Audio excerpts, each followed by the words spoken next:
Hey everyone, welcome to the Maya Modeling Tools series. Today we're kicking things off with one of the most versatile tools in your modeling toolkit, the multi-cut tool. What is multi-cut tool? The multi-cut tool is your go-to for adding detail and precision to your models. Whether you're adding edge loops, connecting vertices, or slicing up geometry, this tool can do it all. Here's a step-by-step guide. To enable the tool, go to Mesh Tools and then Multi-Cut.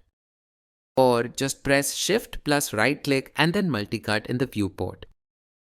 First, click and click to draw custom cuts across your model. Great for precision. Second, Control plus hover to preview and insert a clean edge loop. Click to confirm. Third, hold Control plus Shift and hover to preview snapped edge loops in a 10% gap. Fourth, hold Shift and click to divide two edges equally. Press backspace while cutting to undo the last point or hit enter to finalize the cut.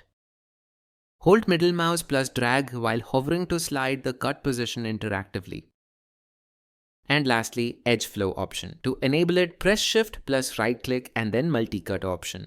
Here check the edge flow option. It will automatically adjust the new edge loop to follow the natural curvature of the surrounding geometry. And that's a quick look at the multi-cut tool in Maya. Practice using it on different objects and you'll quickly see how powerful it really is. If you found this helpful, make sure to like, subscribe and stay tuned for the next tool in the series.